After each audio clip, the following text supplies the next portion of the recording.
Hello again. I'd like to welcome you to our weekly reading here. Mine.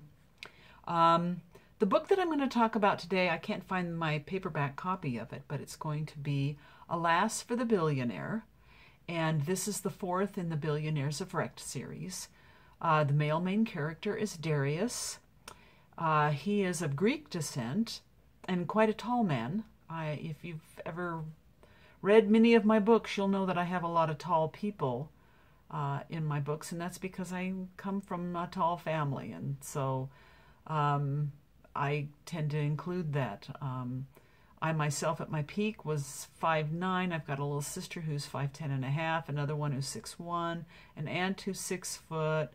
My dad was 6'3.5", my older brother 6'4", and I have 4 sons who range from 6 feet to 6'6". So yeah, a lot of my characters tend to be tall.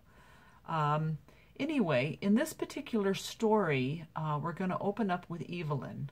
Anyone who's read any of the previous books will have met her in Luck of the Billionaire.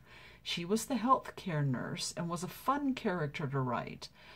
She's kind of a hodgepodge, like a lot of Americans are, in that her mother's family are African Americans, but her father is a red-headed, feisty Scotsman. And he actually was born in Scotland and immigrated. So I will warn you that there is Scottish accents and Scottish terms in here. The narrator for the audiobook spent a lot of time learning working extra hard on the accents because a lot of people think that Irish and Scottish accents are the same, and they are not. So anyway, Evelyn Stewart pulled into the wrecked gaming guest parking spot and stared at the building. She'd heard about the company from Kane, one of the founders, and had checked it out online. Finding out that one of his partners was someone from high school that she never wanted to see again had been an ugly surprise. If she wasn't so committed to the idea of the bucket list charity, she doubted she'd risk seeing Darius while she was here. Her phone pinged, and Eve pulled it from her purse. "Hey, Dad, what's up?" "Evie, where are you now? I thought you were to come home for a visit before you took another job." Uh-oh. Something was really bothering him. She hadn't heard his brogue get that bad since her almost wedding. After more than 40 years in the U.S., her father had overcome the worst of his accent. But it got strong during times of high stress. When he'd first started practicing law, he'd had to be careful or no one in court could understand him. His stereotypical Scottish temperament fit his red hair. Fortunately, his anger faded fast. Bruce Stewart wasn't the kind of guy who held grudges, except when it came to his own father. "What's wrong?" she asked. "Nothing's wrong." Her father's voice was sharp and full of irritation. "Keep the hide," Eve said, quoting in a Scottish accent one of the sayings he'd used on her often enough over the years. That usually got a response out of him. He grunted and let out a deep breath. "I am calm. I told you nothing was wrong." Then why had he called? Certainly not to give her a hard time for not having visited Boston to see them often enough. She'd been home 2 months ago. Eve opened her rental car's door and got out. "Look, Dad, I'm going into an appointment for my next job. I don't want to be late." She headed toward the building's entrance. "If this job goes through, there'll be a lot that needs to be done beforehand. I'd only be able to get there for a weekend." "But you said you'd come for a longer visit." Eve was close to both of her parents, and they were all independent. But he almost sounded needy. Was he sick? A twinge of alarm made her stumble in her stride. "Are you all right?" "I'm fine." He heaved out another breath and added, "I heard from my father's solicitor." He started mumbling Scottish curses under his breath. Eve blinked. It was a miracle her mother wasn't calling to say Dad had had a stroke. He'd never forgiven her grandfather for disowning him, for choosing his own future. Most 20-year-old men would have been devastated by that, but her dad had come to study in the U.S. anyway and worked his way through school. She'd always taken pride in her family's toughness. On the way to his law degree, he'd gone after citizenship.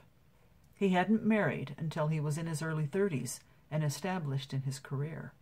Did the solicitor call to say he died? Don't you be getting disrespectful. Right. Like her father hadn't just been saying all kinds of disrespectful things under his breath. It was too bad Eve's personality wasn't as placid as her mother's. She had a wonderful ability to act like a soothing balm when her father got mad. If he was defending his father, her dad was really troubled. Eve had reached the entrance and stopped at the door, not wanting to take the conversation inside. Give me a break. I wasn't trying to be disrespectful. It was a simple question. You're right. He called to tell me my brother died. Eve didn't know what to say. Her father had always been silent about his younger brother, so she had no idea how close they'd been. She hadn't met him or her grandfather, and she had no idea if her uncle had ever made an effort to contact her father. He used to joke, bitterly, that since there were 2 sons, the old man hadn't minded getting rid of the heir because he had a spare. It always sounded to her like they were in line to inherit some Scottish title instead of a bazillion acres in the lowlands. I'm sorry, Dad, she finally said. Did he have any children? A son, about your age, the solicitor said. He let the sentence drag out like he meant to say something else. There's something more? Her poor father. My da had a stroke. It was mild, and he's recovering well, considering his temper. I'm surprised he's lasted as long as he has. Eve didn't miss the irony of her temperamental father making a statement like that. Was her grandfather's disposition even more volatile? While she had no respect for a man who would throw away one of his children, she'd also been with enough people when they died that she knew they frequently had regrets. Was her grandfather wishing he'd handled things differently all those years ago, and was now reaching out to his only remaining child? Would her father be willing to let go of his own hurt? Your father must be almost 90. 89.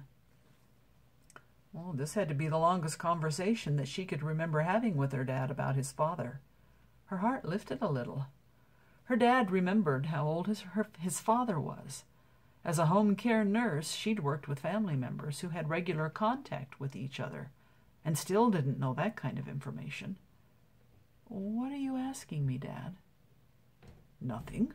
I wanted to tell you. Her father's almost sad tone turned cross. And ask when you plan to come home for a visit. Depending on the timing of this next job, if I accept it, it could be another month, give or take. He gave a disgusted grunt. Your mother misses you. Eve grinned. Mom and I talk almost every day, and she's not pushing for me to come home right away. Are you sure you're not the one who's missing me? And I'll leave it at that, and I hope you have a good weekend. Enjoy.